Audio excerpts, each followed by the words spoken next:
اللہ اللہ کہنا ہے جب اللہ۔ الحمدللہ وسلام علی عبادہ الذین اصطفیٰ، اما بعد۔ عزیزو، دوستو اور بھائیو، اللہ تبارک و تعالی نے ہمارے نبی، آخری نبی، دو جہاں کے سردار، امام الانبیاء محمد الرسول اللہ صلی اللہ تعالی علیہ وسلم کو مکۃ المکرمہ میں پیدا فرمایا۔ مکۃ المکرمہ سب سے پہلے اس میں بیت اللہ شریف اللہ تبارک و تعالی نے پیدا فرمایا۔ اس وقت پوری دنیا پانی تھا، پانی پر دنیا قائم تھی۔ سب سے پہلے پانی میں بلبلہ جو اٹھا ہے، جیسے پانی میں بلبلہ اٹھتا ہے، وہیں پر کعبۃ اللہ آج ہے۔ آج کے 90 رکعت میں اللہ تبارک و تعالی نے جو اعلان فرمایا وہ آیت پڑھی گئی، ان اول بیت وضع للناس للذی ببکۃ مبارکا وہدی مکہ مکرمہ کا پہلا نام بکہ تھا، اس کے بعد مکہ ہوا۔ اللہ تعالیٰ فرماتے ہیں یہ اس مکہ مکرمہ میں سب سے پہلے اللہ کا گھر اللہ تعالیٰ نے بنایا۔ کس نے بنایا؟ جبرائیل امین نے بنایا۔ وہاں پر نبی علیہ السلام کو اللہ تعالیٰ نے پیدا فرمایا۔ 40 سال گزرنے کے بعد اللہ تعالیٰ نے ان کو نبی بنایا۔ جب نبی بنایا تو دنیا میں 2 بڑی قومیں تھیں، ایک کا نام یہود، ایک کا نام نصارہ۔ یہود وہ لوگ ہیں جو موسیٰ علیہ السلام کے نافرمان تھے، اور نصارہ وہ جو عیسیٰ علیہ السلام کے نافرمان تھے۔ سورہ بقرہ جو ہم پڑھ کر ختم کر چکے ہیں، سن کر ختم کر چکے ہیں کل تک، اس میں 40 رکوع ہے۔ 40 رکوع میں اللہ تبارک و تعالی نے یہود کو مخاطب بنایا، اس لیے کہ وہ دنیا میں چھائے ہوئے تھے۔ اس کے بعد جو دوسری قوم تھی نصرانیوں کی، عیسائیوں کی، وہ بھی پوری دنیا میں چھائے ہوئے تھے۔ تو یہ جو سورہ آج پڑھی گئی، سورہ آل عمران، عمران والے، آل عمران کا معنی ہے عمران کے گھرانے والے۔ عمران کون ہے؟ حضرت عیسیٰ علیہ نبینا علیہ السلام کے نانا ہیں۔ عمران کی بیٹی حضرت مریم علیہ السلام ہیں، ان کے بیٹے حضرت عیسیٰ علیہ السلام ہیں۔ لیکن عیسیٰ علیہ السلام کو ماننے والے 3 قسم کے ہو گئے۔ کیوں ہوئے؟ اس لیے کہ اللہ تبارک و تعالیٰ کی قدرت سے پیدا ہوئے بغیر باپ کے۔ تو ماننے والے عیسیٰ علیہ السلام کو اتنا اونچا کر دیا، ایک پارٹی نے کہا عیسیٰ ہی خدا ہے، دوسری پارٹی نے کہا عیسیٰ خدا کے بیٹے ہیں، تیسری پارٹی نے کہا 3 خداؤں میں سے ایک خدا عیسیٰ ہے۔ تو مدینہ منورہ سے فاصلے پر نجران، ایک بہت بڑا شہر، عیسائیوں کا سینٹر، مرکز، وہاں سے انجیل کے 60 بڑے بڑے علماء، اور سے سنو، یاد رکھو کیونکہ اب تو تم لوگ بڑے ہو چکے ہو، تو 60 علماء جو انجیل کے مدینہ منورہ مسجد نبوی پہنچے۔ کیوں پہنچے؟ جبکہ 2 جہاں کے بادشاہ، خاتم النبیین والمرسلین، آخری نبی، آخری رسول آ چکے ہیں، وہ سب جانتے ہیں یہود بھی ہر ایک جانتے ہیں کہ یہ نبی محمد الرسول اللہ آخری نبی ہیں۔ ان کے پیدا ہونے سے پہلے یہود یہ سمجھتے تھے ہمارے خاندان میں پیدا ہوں گے، نصارہ یہ سمجھتے تھے ہمارے خاندان میں پیدا ہوں گے، لیکن اللہ تبارک و تعالیٰ نے اسماعیل علیہ السلام کے خاندان میں پیدا فرمایا، جو ابراہیم علیہ السلام کے بڑے بیٹے تھے۔ تو یہ لوگ حسد سے جل گئے، بھن گئے، انہیں ہضم نہیں ہوا، پیدائش سے لے کر نبی علیہ السلام کے دشمن بن گئے۔ 40 سال میں جب نبی بنے تو اور بڑے پکے دشمن بن گئے۔ تو اللہ تعالیٰ نے چاہا، یہ لوگ چونکہ خوب جانتے ہیں محمد کون ہے، محمد صلی اللہ تعالی علیہ وسلم کی ایک صفت کو جانتے ہیں۔ آج کا مسلمان بھی نہیں جانتا ہے، آج کا مولوی بھی نہیں جانتا ہے۔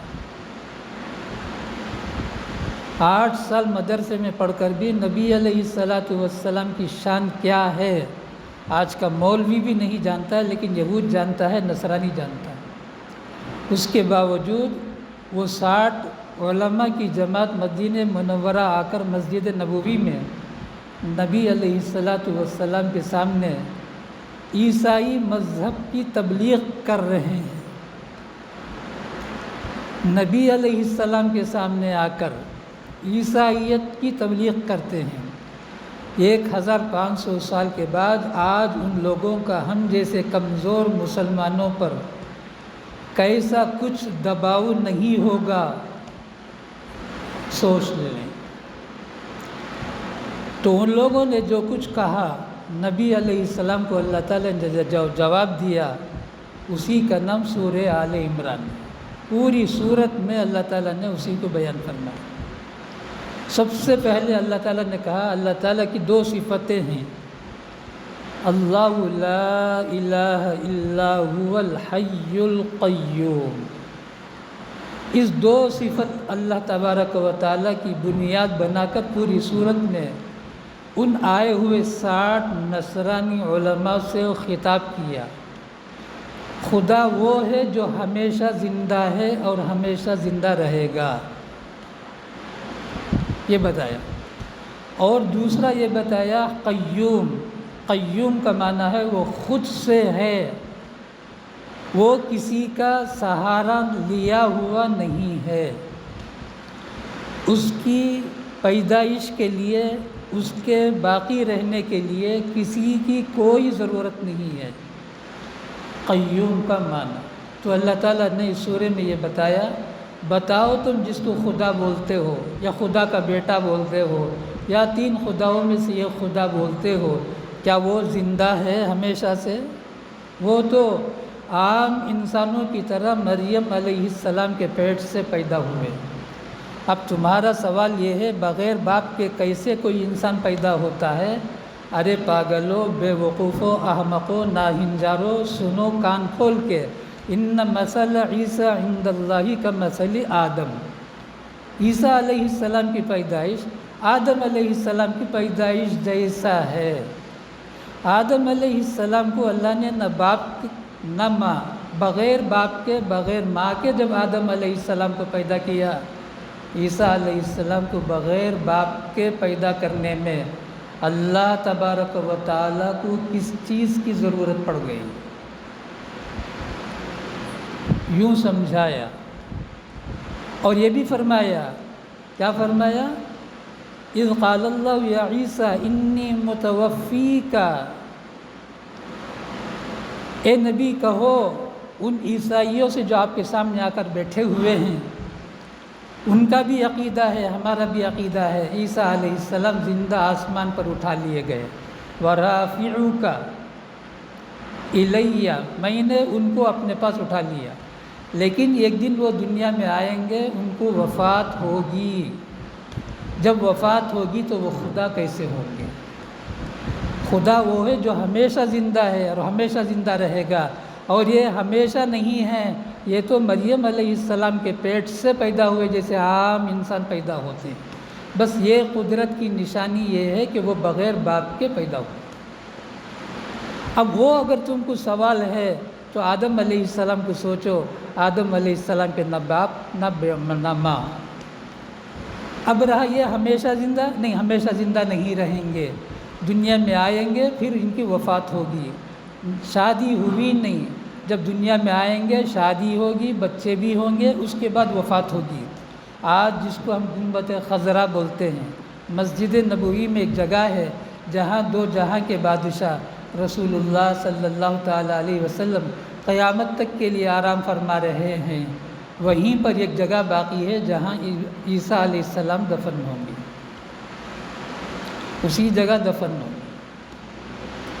اس کے بعد قیامت کے آثار شروع ہو کر قیامت قائم ہو جائے گی۔ تو اس میں اللہ تبارک و تعالیٰ نے دو غزوات کا ذکر، غزوہ بدر کا بھی ذکر فرمایا، غزوہ احد کا بھی ذکر فرمایا، اور جگہ جگہ یہ بتایا اللہ تبارک و تعالیٰ نے اگر تم لوگ صحیح معنوں میں اللہ کے بندے اور عیسیٰ علیہ السلام کو اللہ کا رسول اور انجیل کو اللہ کی کتاب مانتے ہو، وہ نصرانیوں جو اب آ کر مسجد نبوی میں آخری نبی کے سامنے بیٹھے ہوئے ہیں، ماننا پڑے گا جو نبی اب آئے ہوئے ہیں محمد الرسول اللہ جو تمہارے سامنے ہیں، ان کی پیروی کرو، ان کی اتباع کرو، ان کو فالو کرو تو کامیاب ہوں گے۔ ان کنتم تحبون اللہ فاتبعونی واطیعوا اللہ والرسول لعلکم ترحمون۔ اللہ اور اس رسول کی جو تمہارے سامنے بیٹھے ہوئے ہیں، سورہ لن تنالوا البر پارے 4 کے 5ویں صفحے میں ربوع کے بعد جہاں تم لوگ پاؤ پارا سمجھتے ہو، وہاں کی آخری آیت کیا ہے؟ وَأَطِيعُوا اللَّهَ وَالرَّسُولَ لَعَلَّكُمْ تُرْحَمُونَ۔ جب تم اللہ اور اللہ کے رسول کی اطاعت کرو گے ضرور تم پر رحم ہوگا، اگر تم اس سے ہٹو گے تم رحم کے حقدار نہیں ہوں گے۔ آج بڑی افسوس کے ساتھ بات پکی ہونے کے بعد تم لوگوں کو سنا رہا ہوں، 1500 سال سے کعبۃ اللہ شریف اور مسجد نبوی میں 20 رکعت تراویح ہوتی تھی، جبکہ سعودی کے زیادہ علاقے میں ریاض ہو، دبئی ہو، کویت ہو، بحرین ہو، الجزائر ہو، سوڈان ہو، بہت سارے ممالک جہاں پکے مسلمان، گھر گھر میں لڑکی بھی حافظ لڑکے بھی حافظ، ویسی جگہ میں برسوں سے 1 صدی گزر گئی ہوگی، تراویح کی 8 رکعت پڑھتے ہیں۔ یہ وہ لوگ ہیں جو اپنے آپ کو اہل حدیث بولتے ہیں اور سلفی بولتے ہیں، ہم ان کو غیر مقلد بولتے ہیں۔ لیکن آج کعبۃ اللہ شریف میں بھی مسجد نبوی میں بھی نہ 8 پڑھتے ہیں نہ 20 پڑھتے ہیں، بیچ میں 10 پڑھتے ہیں۔ ایسی ہمت آج کی حکومت کو ملی ہے۔ بہانہ کرونا کا ہے، بہانہ نہیں ہے، وہ اصل میں 20 رکعت سے ان کو چڑ ہے، نفرت ہے، اس کا ایگزیبیشن تو ہم سمجھتے ہیں اس لیے وہ لفظ استعمال کیا، جو نبی علیہ السلام کی سنت سے نفرت ہے اس کا مظاہرہ کر رہے ہیں، ڈٹ کر رہے ہیں۔ اللہ حفاظت فرمائے، اللہ حفاظت فرمائے۔ دین کا نقصان نہیں ہوگا، 10 رکعت پڑھا کر امام چلا جاتا ہے، لیکن ہندوستانی، پاکستانی، بنگلہ دیش اور افغانستان اور ملیشیا، انڈونیشیا، سنگاپور، سیلون وغیرہ کے جتنے مسلمان ہیں اپنی 10 رکعت تراویح وہیں پڑھتے ہیں بقیہ، لیکن عرب نہیں پڑھتے، حالانکہ وہ کون ہے؟ صحابہ کی اولاد۔ تو اللہ تعالیٰ نے بہت بڑی نعمت ہمیں عطا فرمایا۔ اس سورہ آل عمران میں یہی مضمون ہے، اب پورا مضمون تو بول سکتا نہیں ہوں، بڑے عجیب و غریب اس صورت کے اندر مضامین کو اللہ تعالیٰ نے بیان فرمایا ہے۔ اللہ تبارک و تعالی ہم سب کو حسن عمل کی توفیق عطا فرمائے۔ سبحان اللہ و بحمدہ، سبحانک اللہم و بحمدک، نشہد ان لا الہ الا انت، نستغفرک و نتوب الیک۔